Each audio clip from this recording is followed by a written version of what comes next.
Queridos irmãos e irmãs, esta pergunta que os fariseus fizeram a Jesus tem a ver também conosco, porque às vezes pode haver essa tentação de enxergarmos o reino de Deus de uma maneira triunfalista, né?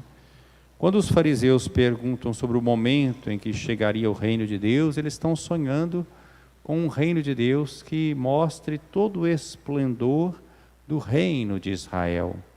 E o povo de Israel possa recobrar a sua soberania política e o seu esplendor econômico, né? O seu prestígio, como no tempo de Davi, né? E Jesus, então, diz que esse reino não vem ostensivamente, mas que esse reino já está entre nós, com a sua presença, com a presença de Jesus. E é claro, esse reino continua, e sobretudo a partir do mistério pascal, mistério da encarnação, paixão, morte e ressurreição do Senhor, ele irrompe na história, no mundo, definitivamente. Às vezes nós sonhamos com uma cristandade, tem gente que ainda hoje sonha com uma cristandade, e que pensa no reino de Deus e numa igreja que fosse se impor às pessoas, pela sua doutrina, pelos seus costumes, né? Pela sua prática. Mas o reino é incoativo, o reino não obriga, o reino interpela, o reino convida. Mas a pessoa para amar e a pessoa para orar, ela só pode fazer isso como um ato de liberdade, de adesão. Não é possível obrigar ninguém a amar, não é possível obrigar ninguém a orar, são atos de vontade, de liberdade. Então o reino de Deus, ele é forte, mas ao mesmo tempo ele é suave, no sentido de respeitar a liberdade humana, para que a nossa liberdade corresponda à graça de Deus. Então não se poderá dizer, está aqui, está ali. O reino está entre vós. Poderia se traduzir também, o reino está dentro de vós. Porque para nós que fomos batizados, para nós que participamos da Eucaristia, para nós que fomos crismados, nós já estamos marcados com o selo do Espírito Santo. Então o reino está dentro de nós. Se nós formos dóceis à ação do Espírito Santo em nossa vida, nós vamos cada vez mais nos configurando a Jesus, a vontade de Deus se realiza na nossa vida pessoal, na nossa vida comunitária, na sociedade.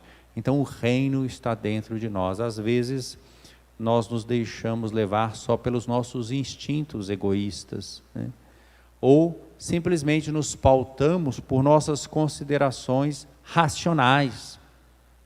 É preciso que nós demos um passo além, que é a docilidade, o discernimento, a adesão à vontade de Deus pela ação do Espírito. Uma pessoa, por exemplo, que resolve ser virtuosa pela razão e se esforça, é um valor, sem dúvida nenhuma. Mas não basta uma pessoa ser virtuosa para dizer que ela é cristã. É cristão realmente quem busca realizar na sua vida a vontade de Deus, na docilidade à palavra de Deus e à ação do Espírito Santo. Porque uma pessoa pode ser, pela sua razão, uma pessoa mais equilibrada. É claro que a graça de Deus está atuando, mas ela pode não ter aderido ainda à pessoa de Jesus Cristo, ao seu Evangelho. Os fariseus eram pessoas que buscavam ter uma vida virtuosa, eram obedientes à lei, eram até escrupulosos nessa obediência à lei, conheciam a palavra de Deus, mas se julgavam superiores aos outros, condenavam os outros, julgavam os outros. Por isso não perceberam a novidade de Deus revelada em Jesus Cristo. Dias virão em que desejareis ver um só dia do Filho do Homem, não podereis ver. As pessoas vos dirão, está ali, está aqui, não deveis ir, nem correr atrás. Pois como um relâmpago brilha de um lado ao outro do céu, assim será o dia do Filho do Homem. mas antes ele vai ser rejeitado, sofrer e passar pela paixão, pela morte. Então nós vemos que o reino, nesse mundo, ele está presente, verdadeiramente, mas ele está presente como uma semente. Mas nós ainda vivemos a experiência da cruz. Não tem jeito de seguirmos Jesus Cristo sem enfrentarmos os desafios do nosso tempo. É o caminho das bem-aventuranças, do esvaziamento de nós mesmos no seguimento de Jesus. A primeira leitura de hoje é um exemplo muito bonito disso na vida de São Paulo. É um texto que São Paulo escreve quando ele está na prisão.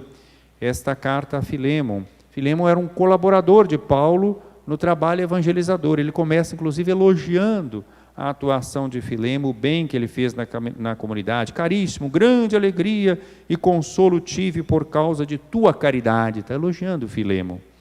Os corações dos santos foram reanimados por ti, irmão. Então ele começa justamente elogiando esse irmão. Depois ele vai fazer um pedido a Filémon. Filémon tinha escravo. E um dos seus escravos, o Onésimo, era escravo de Filémon, que era prática naquele tempo, fugiu e se encontrou com Paulo na prisão, e foi evangelizado por Paulo na prisão, e se tornou um cristão verdadeiro. Então agora Paulo, com toda a autoridade que tinha, ele apela para o coração de Filémon. Paulo podia ter 3 posições, assim, resumidamente, Vamos falar, nós estamos aí às vésperas de eleição, são posições que têm repercussão política e social, porque a fé implica compromisso social. Ele poderia dizer assim, numa postura, digamos assim, mais conservadora: olha, é um escravo fugido. O escravo fugido, qual era o estatuto do escravo fugido? É um delinquente, é um fora da lei. Ele era escravo, fugiu, deu prejuízo para o seu... mas é um fora da lei. Era, então, pegar o escravo e devolver o escravo para ele, poderia ser punido, inclusive, com muito rigor. E pronto, acabou. Paulo não escolheu esse caminho. Ele poderia escolher um caminho que nós diríamos assim, progressista, no sentido, para Paulo é muito claro, não há homem nem mulher, escravo ou livre, judeu ou pagão, estrangeiro, todos são irmãos. A pregação de Paulo é essa, é a mesma pregação do Papa Francisco, na encíclica Fratelli Tutti, somos todos irmãos. Paulo então podia dizer, não, o Onésimo não é mais escravo, ele é cristão, é irmão, não tem que dar nenhuma satisfação a Filémon, e fica por isso mesmo e pronto. Seria uma atitude talvez progressista, não é? Mas Paulo também não escolheu essa atitude. Ele escolheu o caminho mais difícil. Ele escolheu apelar para o coração de Filémon. Ele aplica na sua vida o que nós ouvimos no Evangelho, Jesus dizendo: o reino está dentro de vós. Ele não vem ostensivamente, ele está no meio de vós. Se Filémon é cristão, se Onésimo é cristão, agora eles são irmãos. E Paulo faz um pedido, e ele tem muita consciência que ele tem autoridade para ordenar, mas ele não quer ordenar. Por este motivo, se bem que tenha plena autoridade em Cristo para prescrever-te tua obrigação, diz Paulo, prefiro fazer apenas um apelo à tua caridade. Percebem como que essa postura de Paulo é verdadeiramente revolucionária. Não há nada mais revolucionário do que o Evangelho, do que a palavra de Deus, porque ela nos pega por dentro, ela nos converte, ela nos transforma, ela muda a nossa mentalidade, nosso coração.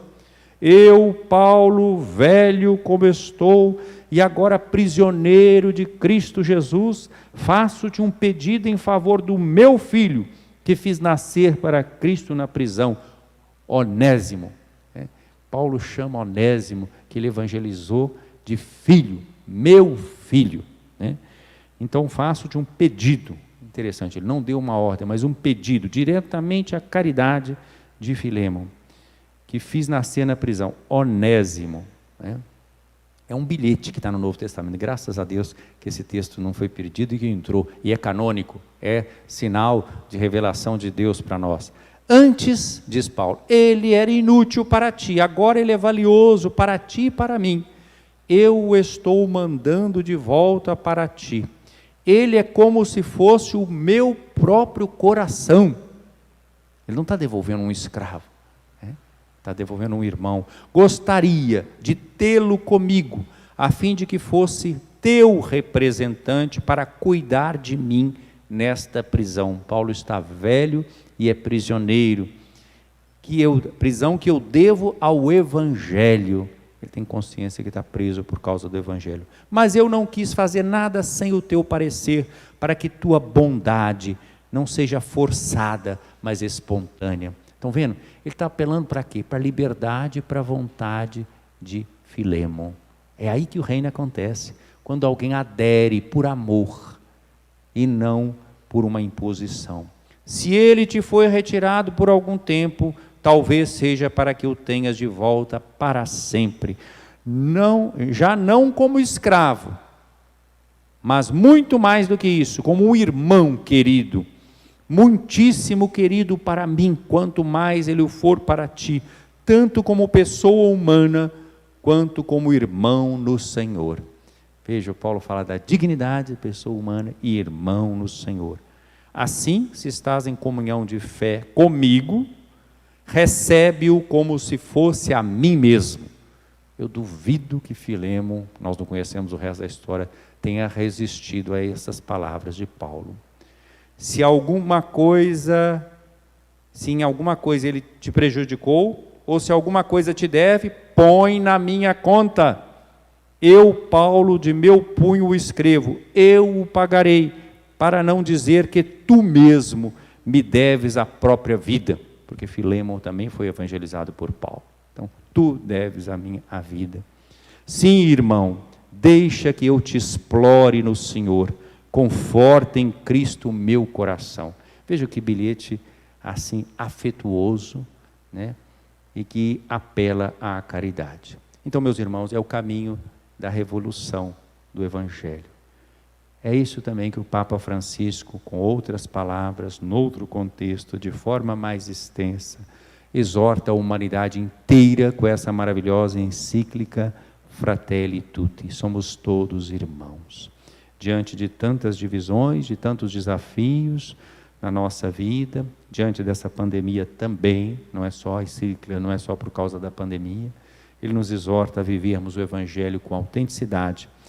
E o tempo que nós vivemos não é um tempo fácil, em que pessoas se agridem, inclusive pelas redes sociais, e até irmãos na fé, Ao invés de se pautar pelo amor, como diz Paulo, se deixam levar por ideologias, e por isso se agridem mutuamente, e não dão testemunho de fraternidade. Isso não vem do bom espírito, não tenham dúvida. Esses que atacam pelas redes sociais, que agridem, que espalham fake news, que desrespeitam o Papa Francisco, os bispos, o magistério da igreja, são movidos pelo mau espírito, mesmo que tenham o nome de cristãos, mesmo que se digam católicos, estão guiados pelo mau espírito, prestam um desserviço ao reino de Deus, resistem ao Espírito Santo. São pessoas que sonham ainda com uma cristandade, com uma igreja triunfante que se caracterize sobretudo pelo domínio até doutrinário, mas não percebe o primado da caridade, que é o que Paulo mostra aqui. Hoje a igreja celebra a memória litúrgica de São Josafá, que também viveu num tempo muito difícil, filho de pais ortodoxos, nasceu na Ucrânia, foi educado na fé ortodoxa e enviado para uma outra cidade para cuidar do comércio. Mas lá chegando, ele vai se dedicar à vida religiosa. Havia 3 grandes grupos religiosos naquela região próxima de Kiev. E um grupo era dos ortodoxos. Outro grupo, um grupo dos latinos, que seguiam o rito romano, vindos da Polônia. A Polônia tinha se expandido, havia até alguns nobres que tinham aderido ao rito latino, não por convicção, mas para agradar os seus patrões poloneses. E havia o grupo dos chamados uniatas, que tinham a profissão e o rito, a liturgia oriental, mas viviam na comunhão com Roma. Então, 3 grupos de cristãos. Vejam bem, coisa que às vezes a gente vê as divisões também hoje. 3 grupos. E Josafá, que tinha raiz ortodoxa, percebeu que a comunhão com o bispo de Roma, a comunhão com o Papa, fazia parte da tradição mais profunda da igreja. Estar junto com o Papa significava ser fiel aos padres da igreja. E ele então entrou para o mosteiro basiliano da Santíssima Trindade, que justamente vivia a união com Roma. E vai ser um apóstolo dessa união com Roma, vai ser um dos uniatas. Para o povão, alguns nem percebiam muito a diferença entre ortodoxos e uniatas, porque ambos tinham um rito oriental, mas todos ficavam cativados pela bondade de São Josafá, né? Como monge santo, como atenção com os pobres, e ele foi despertando a atenção dos outros, e o patriarca depois o nomeou, então, bispo de Polóquia, na Bielorrússia, lugar que hoje está em conflito, né? Então, Ucrânia, Bielorrússia, tudo isso que vocês estão vendo no noticiário hoje, passou por esses lugares. Foi para a Bielorrússia, foi ser bispo de Polóquia, né? E nesse tempo, então, lá ele continua promovendo a aproximação, e é um homem que persuade, não só pelas suas palavras, mas pela caridade, de tal forma que ele é chamado de raptor de almas, e vai despertar, então, o ódio, a rivalidade de outros grupos. Vão, mais tarde, então, arrancá-lo da residência episcopal, espancá-lo cruelmente e jogá-lo no rio. É mártir, né? Seu corpo vai ser recuperado mais tarde. São Josafá, então, é um apóstolo da unidade, da comunhão, da caridade. É bom celebrarmos porque é um símbolo ecumênico para com as igrejas do Oriente hoje. Vemos que os santos nunca tiveram vida fácil. Então não nos espantemos do Papa Francisco ser atacado, de determinados bispos serem atacados, de padres. São pessoas que estão comprometidas com os pobres, como estava com São Josafá, com a comunhão eclesial, com a verdade do Evangelho. Que nós sejamos dóceis ao Espírito Santo, para que descubramos esse reino de Deus que está dentro de nós, pelo batismo, Eucaristia e Crisma, pelo dom do Espírito Santo. Louvado seja nosso Senhor Jesus Cristo. Para sempre seja louvado.